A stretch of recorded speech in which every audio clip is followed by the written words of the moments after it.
What, if this is u, what does negative u look like? It's the same length pointed in the opposite direction, isn't it? So if I were to put up here negative u, it would have this same length but point this way, so it would be like, I don't know, maybe like that. That right there is negative u. Yeah? Now if I take v and add negative u, I'm going to take the tip of v and attach the tail of u to it, negative u. So if I take this negative u and I move it up and over like that, this is v, this is negative u, they're being added together. Your resultant vector goes from here to here, doesn't it? Which is this.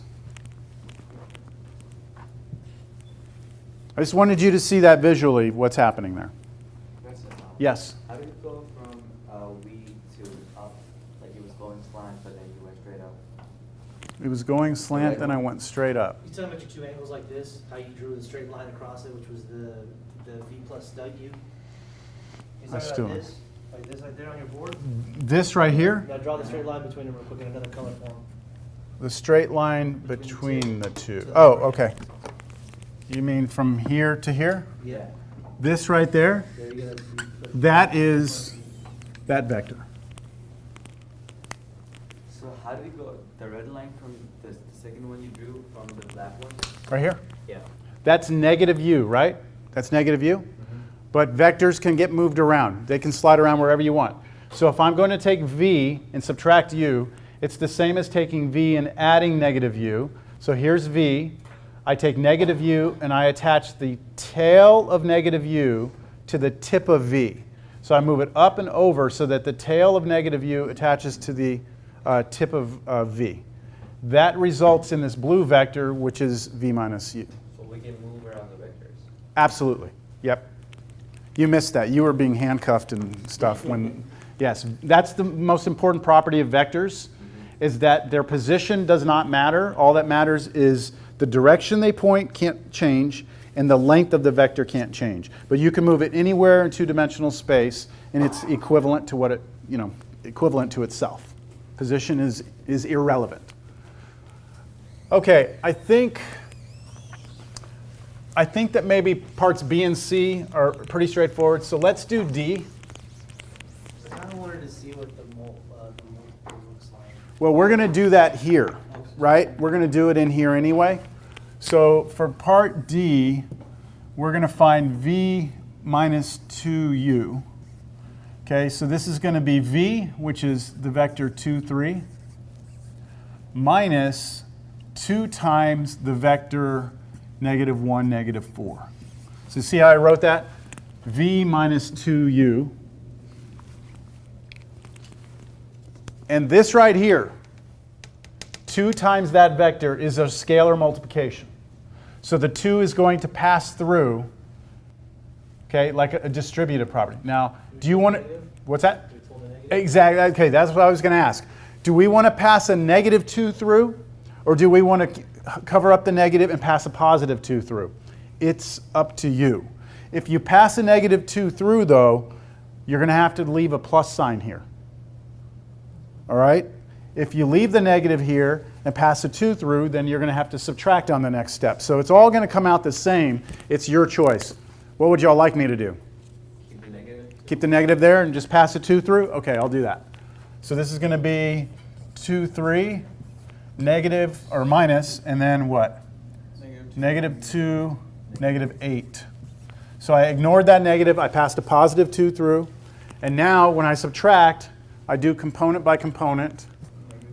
So 2 minus negative 2, and then 3 minus negative 8, which is going to be 4, 11.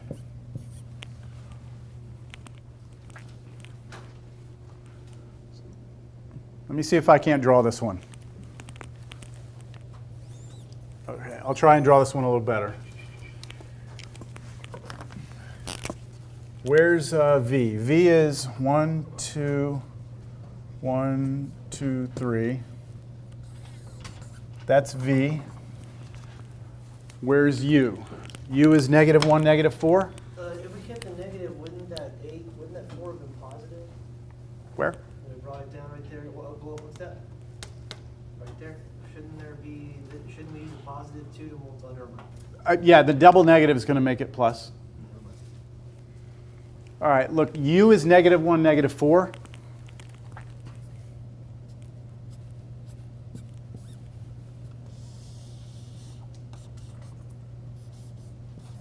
Okay, there's v, there's u, right? I'm taking v, and I am subtracting twice u. So what would twice u look like? 2 times u, what is that? It just doubles this one's length, right? So 2u is that one. And then if I am subtracting, right, this is the same as adding the negative, right? Adding the negative. So what does -2u look like? It's this vector flipped up here. So it's like this. Same length, just opposite direction. This is -2u. And now if I'm going to take v and add to it this one, I'm going to take the tip of v.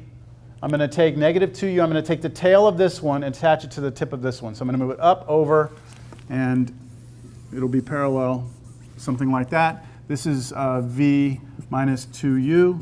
And does that seem to make sense that it's 411? I don't know, 1, 2, 3, 4, 1, 2, 3, 4, 5, 6, 7, 8, 9, 10, 11. It is. I drew it very sketchy, but that is 411, the vector 411. Are we going to be asked for drawing it by that way or any way we like? For sketching it? I'm not, yeah, all this sketching with me doing all this right here, right? Like if I asked you to sketch 411, right? If I asked you to sketch this, all you need to do is 1, 2, 3, 4, 11 up, draw your vector and be done. I'm only doing this so that you can see visually how this addition is working. Here's v, here's u. Here's 2u, here's -2u. Tip to tail, there's the result. So however you want, I guess, is the answer. All right, now I haven't asked for this, and maybe I'll do it on the next example. No. What is the length of this vector? I'm not asking for it here, but here's what I'm going to put it here. Part E. Find length of v minus 2u.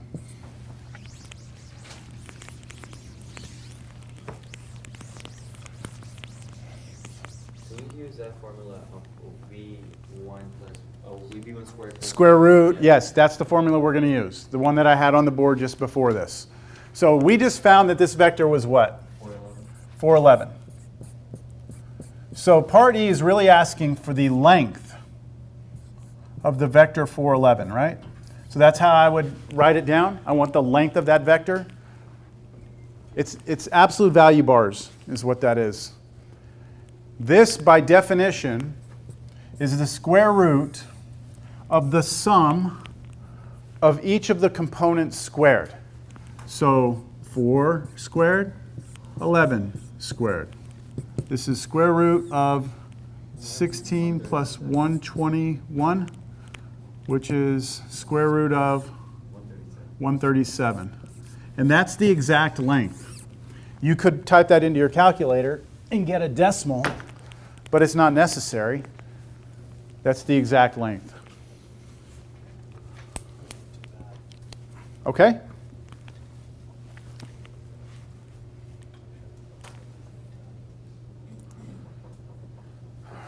Unit vectors.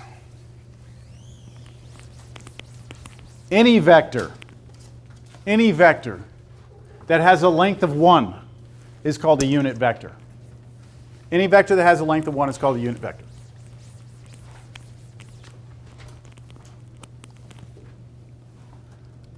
So if I have a vector, let's say this blue vector, that blue vector does not have a length of 1, does it?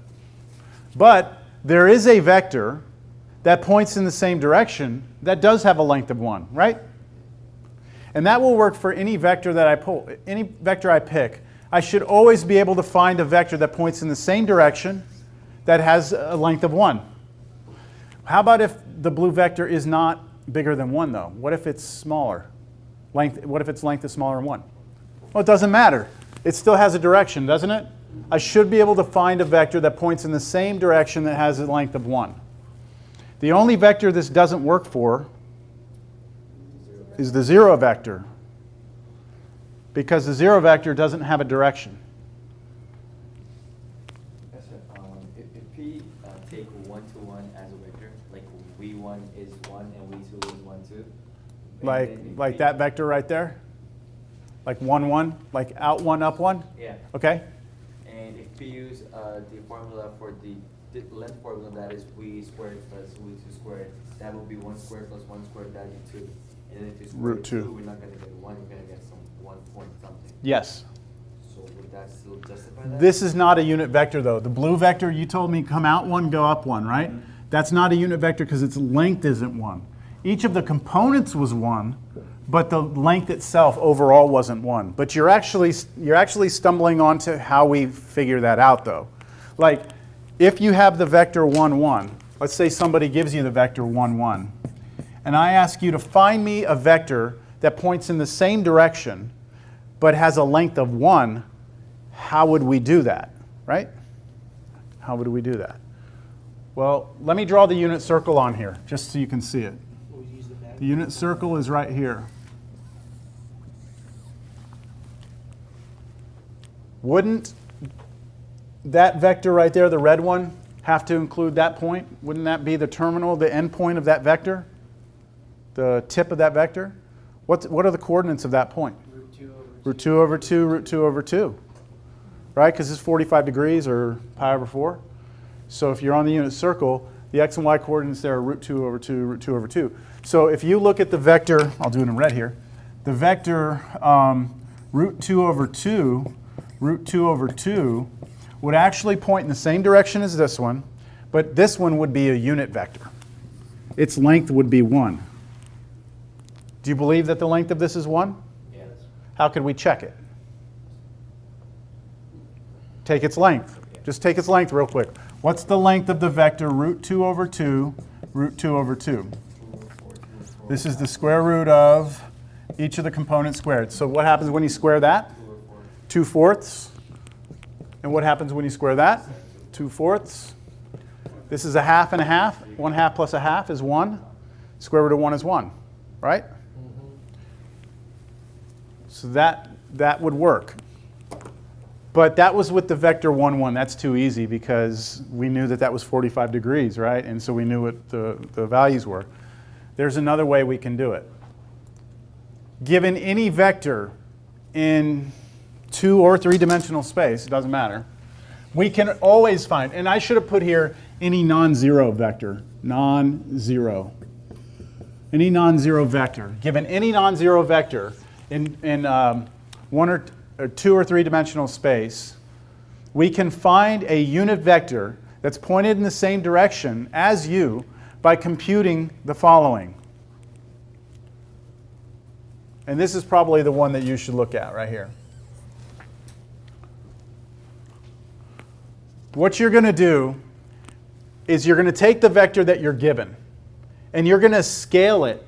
Remember, if you multiply a number in front of a vector, right? Scalar multiplication. This number is either going to stretch it or shrink it, right? And the amount that you need to stretch it or shrink it by is this. And what is this? The reciprocal of the length. You're going to take the reciprocal of the length. In other words, you're going to take this vector and divide each component by its own length.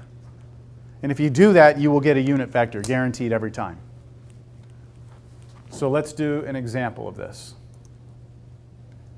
I can't use this one, but I'll adapt the question. Let's say we have the vector 2, 3. I would like for us to find a vector, a unit vector, that points in the same direction as this vector. All right? Find a unit vector that points the same direction as this. So what will you do first? Find the length. Okay, let's find the length of v. It's the square root of 4 plus 9. Just squaring each of those. This is root 13. All right? So why is it 3? Yeah, no, sorry, ignore that. I told the class earlier we have three-dimensional vectors. We're ignoring the third one. All right, so the length of that vector is root 13, right? Okay. So a unit vector that points in the same direction as this one should be 1 over the vector v's length times the vector v, which should be 1 over root 13 times the vector 2, 3. See, I'm going to scalar multiply this vector by the reciprocal of its own length. And when you do that, you get the vector 2 over root 13, 3 over root 13. And that vector should be, this should be a unit vector. And it should point in the same direction. We know it points in the same direction because all we did was scaled it, right? And when you scale a vector, it just stretches it out. It doesn't change the direction. So it should point in the same direction. Can we check it real quick to make sure it's a unit? What's the length of that? The absolute value of that vector? 4 over 13 and 9 over 13. Square root of 4 over 13 plus 9 over 13, which is 13 over 13, which is 1. Square root of 1 is 1. So it works. That works for any non-zero vector. Questions? Yes? Okay, so we're squaring. Remember the formula for the absolute value, or not absolute value, the length of the vector is take this component and square it. Square top, you get 4. Square root, the root goes away. So 4 over 13. Yep, and then add them. They already have the same denominator, so we're in business. Oh, so when you just put it under the other square root, it got rid of the root for you automatically. When I put it So underneath. you brought them over, the 2 over 13, you brought it under the root right there. it got Well, rid of root the for- formula says to take this component and square it. Yeah, And that's what got rid of the root. yeah, that's Yes. what I was saying. Because I first thought they were simplified, and I was like, that's not the same. Yeah, no. It's the squaring that got rid of that.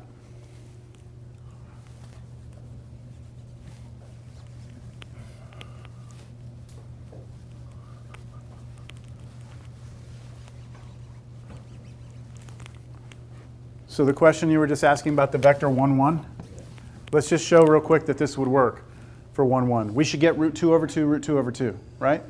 So if I do 1, 1 here, and I find its length, I take that squared plus that squared. 1 squared plus 1 squared, which is just going to be 2. This is root 2, right? Then I'm supposed to come over here and do 1 over the length times v. So 1 over root 2 times 1, 1. And if I distribute it through, I get 1 over root 2, 1 over root 2. Which if you rationalize the denominators, you get root 2 over 2. So it works. All right. Real quick. Yep. You didn't rationalize the 2 over 13. I did not. So in this case, we have to rationalize it. No, you don't. You can It's- still plug it in that way, right? No Oh yeah, change. it would still work. Okay. I'm just saying to match what we had said the answer would be, root 2 over From 2. that point. From here, we would have to rationalize.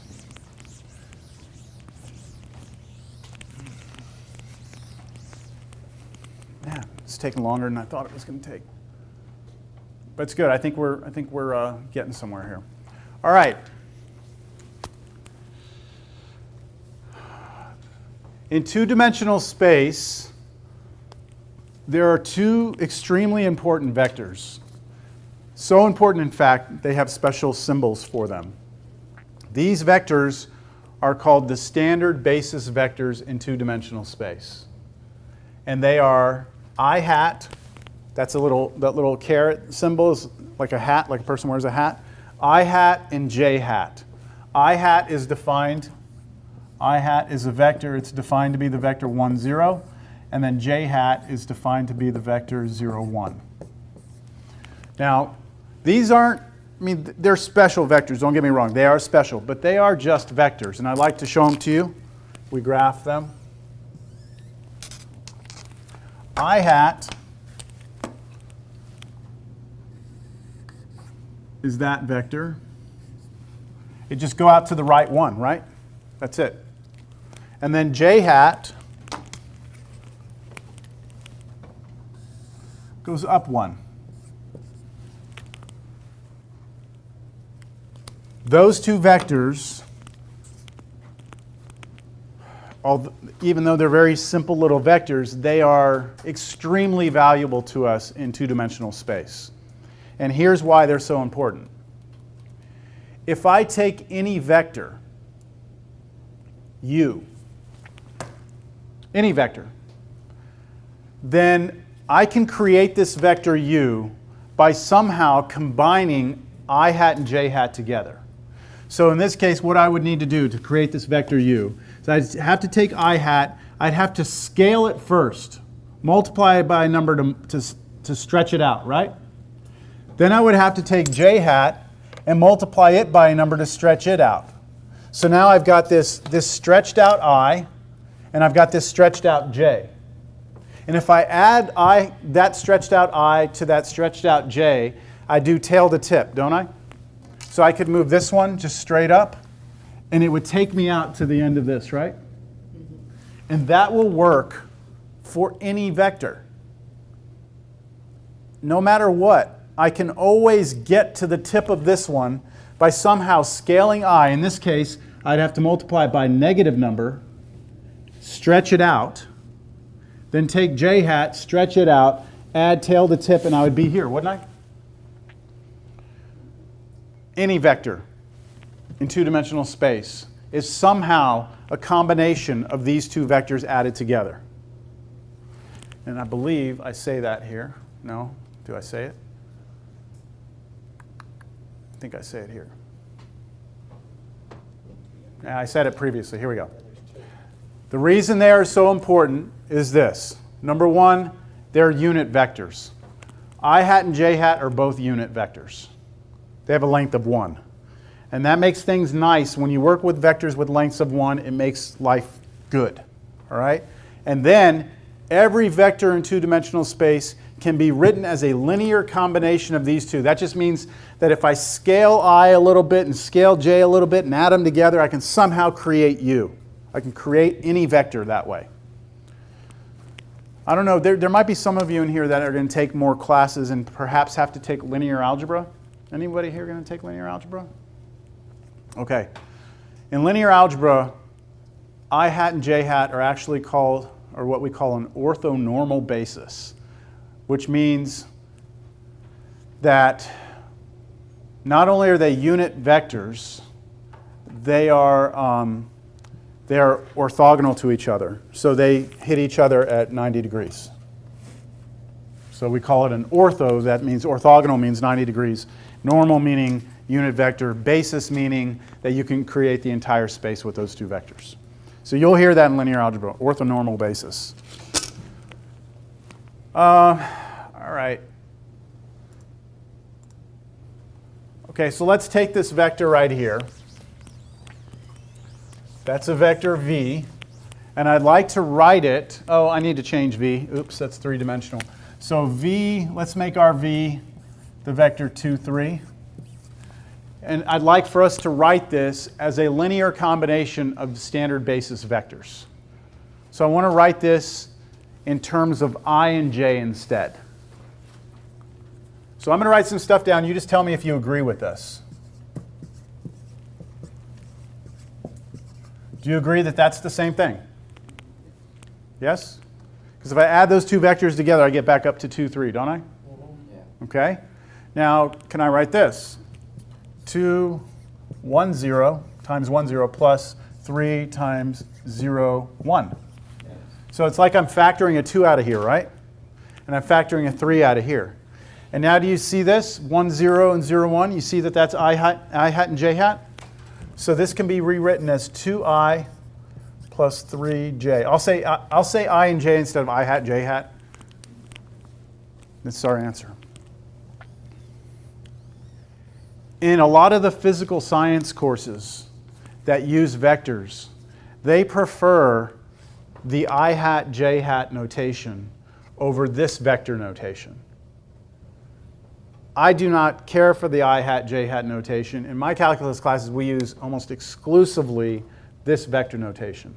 But you should know that this vector written in this notation is this. All right? Yeah, but you have to remember that I hat's a vector. J hat's a vector. it's that and this, right? So when you put these together, this is still just that vector up there. Do they still go in angled brackets? These don't go in angle brackets. These should be bolded, or you could put the bar over them, that half arrow, but usually when you write I hat, like we understand that's a vector. And J hat, just don't put I and J, because that's not a vector. You need to do the hat up there somehow. All right. That's it. Now, we're not done, okay? But that's it for my notes on vectors. Now let's get to the book's interpretation of this.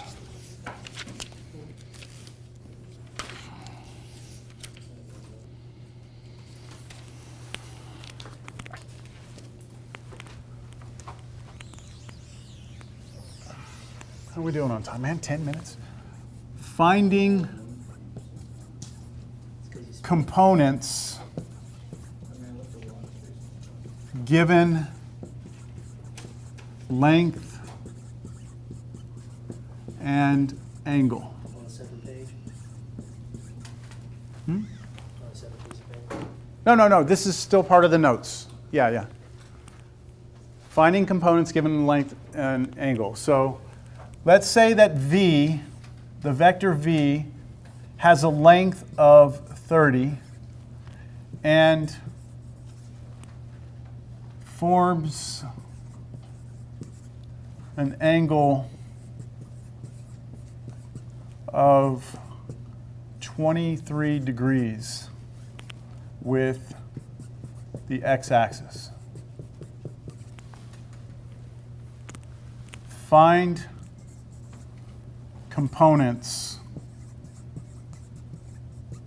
of the vector V.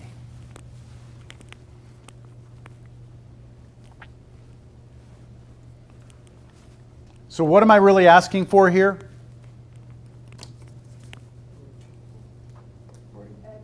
The x and y components, right? That's what I want. So like V is a vector V1 and V2, right? And that's the way, normally I've been giving you what V1 and V2 are, right? But this time I'm not giving you V1 and V2. I'm telling you that V has a length of 30, and I'm telling you that it makes an angle of 23 degrees with the x-axis. And I'd like for you to tell me what the components are. Understand? Okay, so what I'm going to do is I'm going to draw V. I'm going to draw it. And I'm going to orient V so that it starts at the origin and has an angle of about 23 degrees. So I'm just kind of estimating that. And I'm going to say here the length of V is 30, which means the length of this side is 30. Here's something that would be incorrect to write. This would be incorrect. If you wrote right here, V is 30, that would be wrong. Because V is a vector, and 30 is a number. And you can't tell me that the vector V is 30. You can tell me that the length of V is 30, right? So this is the vector V. Its length is 30. Yes? You also know that this angle is 23 degrees. And I will label this vector V, okay? But the distance from here to here is 30. So we're going to go back to the stuff we're learning in pre-cal here. If we drop a perpendicular, cross over, we have a right triangle, right? And this length right here, this side right here, this adjacent side is V1, isn't it? And then this opposite side is V2. So we just need to figure out how we can use this given information to recover V1. We could use sine to get V2. We could use sine to get V2, because sine is adjacent to the hypotenuse. You know the hypotenuse is 30. We could use cosine to get V1 because that's adjacent to the hypotenuse. So let's just crank that out. Let's write down some equations. First of all, we know that cosine of 23 degrees is, according to our picture, V1 adjacent over hypotenuse, which is 30. So 30 multiplied on both sides, we should get that V1 is equal to 30 times cosine 23 degrees. So make sure your calculator is in degrees. which mine was not. And then do 30 times cosine 23. 27.62-ish. 27.62 is approximately V1. So that got me V1. And for V2, you said I use sine, right? Sine of 23 degrees equals V2 over 30. So that's opposite over hypotenuse. Multiplying both sides by 30 is V2.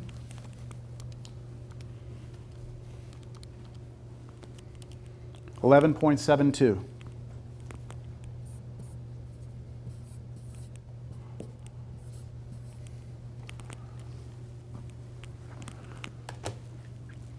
So my final answer would be this.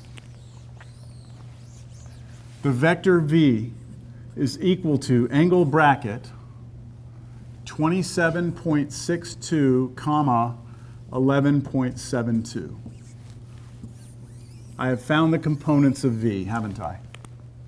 So now if I wanted to draw V, I know I have to go out 27.62 and up 11.72, and I would be at the end. That vector has a length of 30, and the angle is 23 degrees. The vector is still drawn if you have the angle and the length, right? If I have the what? If you have the angle and the length, Angle and the length. they're still drawn. Yeah, well, I just did that, didn't I? I had the angle and I had the length. That's all I need to draw it.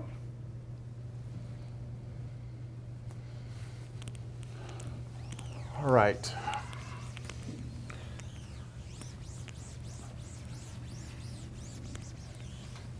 Man, 5 minutes. I'll try this. I don't think this is going to go very well here. I think I'm going to run out of time. But let's at least start thinking about it for next class. All right, let's say that I have a ceiling, right? Okay, so that's like the ceiling of a building or something. And I have tethered to this ceiling 2 points, and I have a rope, let's say 2 ropes, okay? I have a rope that's 5 feet long. Don't draw this yet. I have a rope that's 5 foot long here. And then I have another rope here that is, let's say, 12 feet long here. And then I have on the ground here a 200-pound box. And what I'm going to do is I'm going to tether this box up to these ropes. So I'm going to take this point here and I'm going to connect these together, all right? And attach the box to them. Got it? Mm-hmm. So the picture is going to look like this when I'm done. I'm going to have this point, 5, this point, 12, and I got my box attached to this, 200 pounds. The question that we are going to ask ourselves is how much tension is on each rope? How much tension is on each rope? Is it the same tension on each rope? No. Shouldn't be? No? You're okay with that part? I mean, think about it this way. If I had this 5-foot rope and I had a 200-pound just on that rope, what would be the tension on that rope? 200 pounds. 200 pounds, right? 200 pounds straight down. That's it. What if I had 2 ropes that were equal length? 5 and 5. 200 pounds attached to it. Load would equally distributed. The load would be the same. The tension would be the same on each rope. Now, is it 100 pounds per rope? No, but It's not 100 pounds per rope. This is something that blew my mind when I was a student, but is it possible that the tension on these ropes could if I have 2 ropes, if I have a 200-pound weight, okay, and I have 2 ropes attached to it, is it possible to ever get more than 200 pounds of tension on those ropes? yes, most definitely. Yes? Yes. But it only weighs 200 pounds. How can I get more than 200? Forces. Gravity? Just like a bridge, a 2,000-pound truck drives over, it exerts 4,000 or 5,000 pounds onto it, and the rolling force is going over. So wait a minute, you're telling me that if I have a 200-pound box and I'm going to attach it to 2 ropes, that it's possible to get more than 200 pounds of tension on that rope? It's static. And by stack, I mean, it does not have any outside forces. Yeah, that it's just, run. it's holding here, it's holding here, it's holding here, it's holding that, it's not moving. You mean to tell me that there's going to be more than 200 pounds of tension on that rope? This is, again, when I was a student, I couldn't fathom this for a while, but I finally got it. So let's do this a different way. Can you help me? Because you love to participate. You're not sick anymore, are you? Okay. This is what I was looking for. I couldn't find it. Now, we're going to do an imaginary, this is an imaginary scenario. You don't have to be on camera if you don't want, so you can stay there. So imagine we got that 200-pound box, right? We've got a rope attached to it. You've got your rope, I've got my rope, okay? So if we move together and we pick straight up like that, there's going to be about 100 pounds on each of our ropes, okay? Now let's start moving away from each other, all right? And it's going to start getting hard. The box isn't getting heavier. It's getting harder for us to pull. So you keep going back, we keep pulling, right? And we're pulling, and you're trying to bring that 200-pound weight up like this, and it will require an infinite amount of force to get it completely straight up. It's impossible, in fact, to get that thing to be straight up. You will snap the ropes before that happens. So you will get tension on those ropes greater than 200 pounds. Good. You can let go. Shit. Okay. All right. So it is possible to get more than 200 pounds of tension on a rope, even if you're only holding 200 pounds. I used to have in my backyard a zip line before we moved. And we had a zip line that you could jump up, you'd go off a platform that I built, and you would go across the pool, you'd drop into the pool. So the zip line was attached at 2 points, right? You had a tree, and it was up on a platform. You had this point here, and then it went across to another tree, and the pool was down here, right? So when you're on this zip line, it sags, right? It's going to be sagging a little bit. The tension on that zip line is not the weight of the person on there. It's significantly higher, which is why that cable has to have breaking strengths of like, I think it was like 8,000 pounds. I used aircraft cable, so it was like I over-engineered it. But it's because that's like the same situation when you're on that zip line. It's the same situation of two people trying to pick up that box and hold it horizontal. It won't happen. So we'll come back and we'll pick this up next class. But they're vectors, all right? We've got a vector, and then we have the force down. We've got 3 vectors. And all those vectors add up to be 0 because it's not moving. And so what we need to figure out is what those vectors need to be to make it 0. All right. Have a good weekend, everyone. Excuse me, sir. I'm just going to turn this off.